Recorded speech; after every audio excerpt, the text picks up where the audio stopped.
నమస్తే, నేను మీ సతీష్. ఆంధ్రప్రదేశ్లో నెలకొన్నటువంటి తాజా రాజకీయ పరిణామాలపై మనతో విశ్లేషించేందుకు ప్రముఖ రాజకీయ విశ్లేషకులు అడ్స్మల్ శ్రీనివాసరావు గారు ఉన్నారు. సార్ నమస్తే. నమస్కారం సార్, ప్రధానంగా ఏదైతే కూటమి ప్రభుత్వంలో నామినేటెడ్ పోస్టులు అనేటువంటిది ఎప్పుడు విడుదల చేస్తారు అనేటువంటి ఆసక్తి మొదటి నుంచి ఉంది.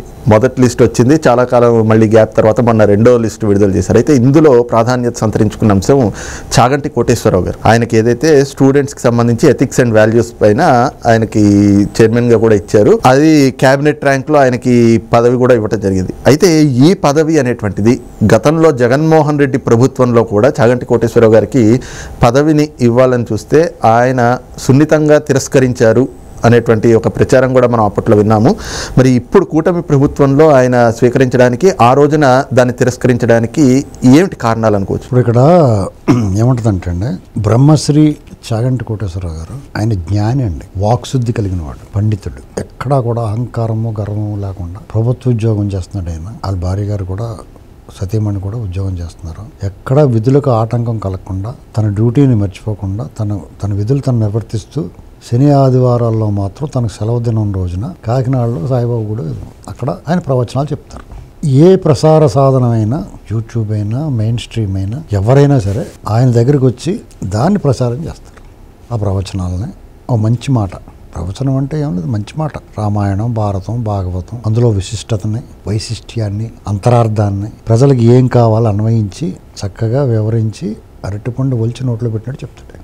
ఇవాళ ఆయన ప్రవచనాలకి, ఆయన ఉపన్యాసం వినటానికి తండోపతండాలుగా రావటం చూస్తుంటే ప్రజల్లో కూడా ఆధ్యాత్మికత వైపు మనసు మరలుతుంది అనేటువంటిది అర్థమవుతాం. అంటే ఒక మంచి మాట వినాలని ప్రజలు కోరుకుంటున్నారు. అటువంటి వారికి ఈ ప్రభుత్వం సముచిత స్థానం కల్పించి విద్యార్థులకు నైతికత గురించి, విలువల గురించి వివరించే బాధ్యత ఆయనకు అప్పచెప్పడం అనేటువంటిది ముదావహం. ఈ ప్రభుత్వాన్ని మెచ్చుకోవాలి. మీ ప్రశ్న ఏంటి? గతంలో జగన్మోహన్ రెడ్డి ఒక పదవి ఇవ్వచూపితే ఆయన సున్నితంగా తిరస్కరించారు, ఇవాళ స్వీకరించారు అంటే ఎవడైనా సరే దొంగల దగ్గర గట్ట పనిచేయాలనుకోకూడదు కదా. వాళ్ళ ఆధ్వర్యంలో వాళ్ళు చేసిన మసి వాళ్ళకి అంటిన వాళ్ళ మసి వీళ్ళకి అంటుకుంటుంది. దుష్టులకు దూరంగా ఉండాలి, దుష్టజన సాంగత్యం వద్దు మహాప్రభు అనుకుని దూరంగా ఉన్నాడు. చంద్రబాబు నాయుడు గారు పరిపాలన పట్ల, ప్రజల పట్ల ఆయనకున్న బాధ్యతని గుర్తెరిగిన వ్యక్తిగా ఈయన, వారి పట్ల సద్భావం ఉంది. వీరు ప్రజల పట్ల అంకిత భావంతో పనిచేస్తున్నారు, వాళ్ళ భవిష్యత్తుకి ఆయన భరోసా ఇవ్వడానికి చేస్తున్నాడు, ఈయన నమ్మాడు. కాబట్టి వీరి ఆధ్వర్యంలో ఉన్న ప్రభుత్వంలో మనము తమ వంతు బాధ్యతగా మనకు అప్పచెప్పిన బాధ్యత నిర్వర్తించడం వల్ల ప్రజలకు మేలు జరుగుద్దని అనుకున్నాడు. తనకు తగిన గౌరవ మర్యాదలు లభిస్తాయి అనుకున్నాడు. ఆయన ఏ రకమైన రూపాయి ఆశించే మనిషి కాదు. ఎక్కడ ఎలాంటి ప్రోగ్రామ్ ఇచ్చినా, ప్రవచనం చెప్పిన రూపాయి కూడా తీసుకోవడం, ఆయన సొంత ఖర్చులతో వెళ్లాల్సి వస్తాయి. అర్థమైందండి? కాబట్టి ఆయన పట్ల మనం డబ్బుల కోసమో లేదా ఇంకో దానికోసమో, కీర్తి ప్రతిష్టల కోసమో చేస్తాడని అనుకోకలేదు. ఎందుకంటే ఆయనకి చాలా ప్రతిష్టాత్మకమైన సెలబ్రిటీలు ఉంటారు, చాలా పెద్ద పేరు ఉన్న వాళ్ళు, క్రీడాకారుల్లో కానీ, సినిమాల్లో కానీ, రాజకీయాల్లో కానీ, వాళ్ళందరినీ మించిన గౌరవ మర్యాదలు ఆయనకు ఉన్నాయి.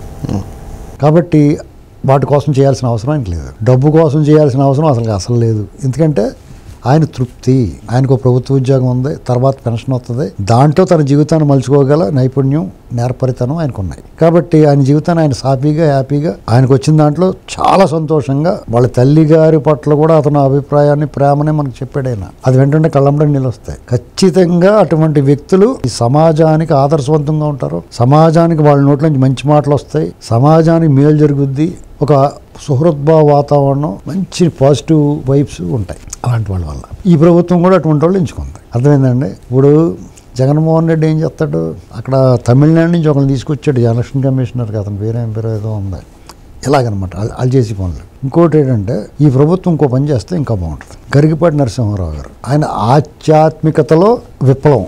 అర్థమైందా మీకు? నేను చెప్పింది అర్థమైందా? ఆయన కూడా అవసరం, ఆయన కూడా ఒక బాధ్యత ఇవ్వాలి, గౌరవించాలి. ఎందుకంటే రెండు రకాలుగా. ఒకటి, ఆయన సీనియర్ ఎన్టీఆర్ అభిమాని, రాష్ట్ర ప్రేమికుడు, రాష్ట్రంలో సుపరిపాలన పట్ల సానుకూలంగా ఉండే వ్యక్తి. అర్థమైందా మీకు? అంటే రాష్ట్రానికి సంబంధించిన అన్యాయం జరిగినప్పుడు అన్యాయం శశపిష్టలు లేకుండా స్పందించాడు.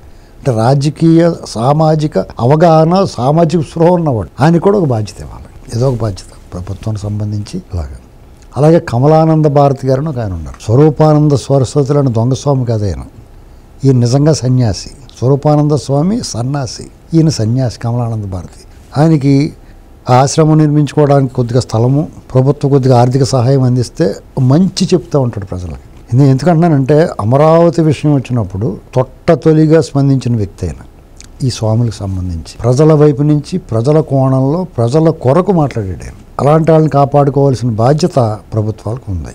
వాళ్ళు ప్రోత్సహించాల్సిన బాధ్యత, కాపాడుకోవాల్సిన బాధ్యత, ప్రజలకు వారి సందేశాన్ని వినిపించాల్సిన బాధ్యత ప్రభుత్వాల మీద ఉంది. మీరు చూడండి, టీడీపీ ప్రభుత్వం అయితే చంద్రబాబు నాయుడు గారి నాయకత్వంలో, కూటమి ప్రభుత్వం చంద్రబాబు గారి నాయకత్వంలో పవన్ కళ్యాణ్ గారి వ్యవహార శైలి ఎలాగ ఉంది. ఆయన ఎలాంటి వాడైనా సనాతన ధర్మం వైపు ఆయన మాట తీరు అంత మారిపోయింది. చంద్రబాబు నాయుడు గారు లేకపోతే వాళ్ళ మంత్రులు కానీ ఎవరన్నా గీత దాటితే ఏ రకంగా కంట్రోల్ చేస్తారు అంటే రాజ్యాంగము, చట్టము, నైతిక విలువలు, శాంతి భద్రతలు ఇలాంటివన్నీ ప్రజల కోణంలో చూస్తారు వీళ్ళు. ఇప్పుడు తిరుమల తిరుపతి దేవస్థానానికి పాలక మండలి అధ్యక్షుడిగా గౌరవ బిఆర్ నాయుడు గారిని నియమించారు. ఆయన పద్ధతి చూడండి, ఆయన ఎక్కడన్నా దేవస్థానం ప్రోటోకాల్ ప్రకారం వాళ్ళ ఇచ్చిన వాహనాలని తిరస్కరించాడు. ఆయన వసతి కానీ ప్రమాణ స్వీకారం అప్పుడు వెళ్ళినప్పుడు ఆయన వసతి కానీ వారు కూడా వచ్చిన కుటుంబ సభ్యులు లేదా వాళ్ళ సన్నిహితులు ఈయన ప్రమాణ స్వీకారానికి వచ్చిన వాళ్ళందరూ భోజనం, వసతి ఖర్చులన్నీ ఆయనే భరించాడు. ఎక్కడ ఆడంబరాలకు పోవట్లేదు. నా ఖర్చులు నేనే పెట్టుకుంటాను, దేవుడికి సేవ మాత్రం చేస్తాను, ఈ బాధ్యత నిర్వర్తిస్తానన్నాడు. టీడీపీ, చంద్రబాబు గారు, ఈ కూటమి ఇటువంటి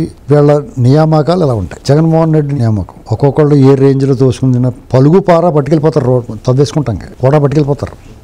మంత్రులైనా, ఎమ్మెల్యేలైనా, కార్పొరేషన్ చైర్మన్లైనా, కార్పొరేషన్ చైర్మన్లు కుర్చీపీట లేకపోయినా కానీ ఇంకో రకంగా తవ్వేసుకుని కూరాళ్ళు. తిరుమల తిరుపతి దేవస్థానంలో అయితే ఆ చైర్మన్గా ఉన్న సుబ్బారెడ్డి మనిషి చూతనే మురిగ్గా ఉంటాడు. ఏంటండి ఆ బాటం చూడండి ఎలా ఉండేదో.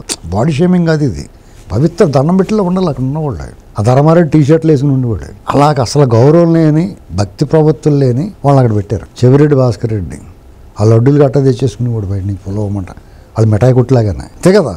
స్వీట్ స్టాల్కి ఆర్డర్ ఇచ్చినట్టు 100,000 లడ్డూలు డబ్బులు ఇచ్చుకుంటేనో అది చాలా కొరత ఉంది, భక్తులకి అందట్లేదు అనుకున్నప్పుడు నువ్వు 100,000 లడ్డూలు తెచ్చేయటం ఏంటి నువ్వు. కరుణాకర్ రెడ్డి పరమ నాస్తికుడు, అది కప్పచెప్పాడు. వాళ్ళకి ఏముంటుంది భయం, భక్తి దేవుడి మీద. మనకి ఏం పిండుకోవచ్చు, ఇక్కడ ఏం తవ్వచ్చు అని చూస్తారు. వాళ్ళు ప్రవేశపెట్టిన కాంట్రాక్టులు ఇప్పటికీ సేడ్లా ఉంటారు. అక్కడ మెల్లమెల్లగా తొలగించాలి. ఏమైనా మొదటిసారి ఇచ్చిన లిస్టు, రెండోసారి ఇచ్చిన లిస్టు చంద్రబాబు నాయుడు గారు, వాళ్ళ కూటమి ప్రభుత్వం, పవన్ కళ్యాణ్ గారు వాళ్ళ పార్టీ కష్టపడిన వాళ్ళకి ఫ్రంట్ లైన్లో ఉండి పనిచేసిన వాళ్ళందరికీ చాలా ఇదిగా ఉంది.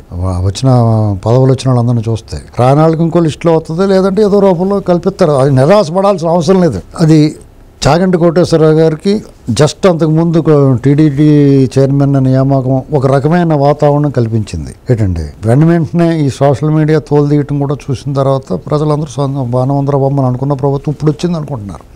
4 నెలల తర్వాత యాక్టివేట్ అయింది. 4 నెలల్లో కూడా బ్యాటరీ ఛార్జింగ్ అవుతుంది అనుకున్నారు. అదండి.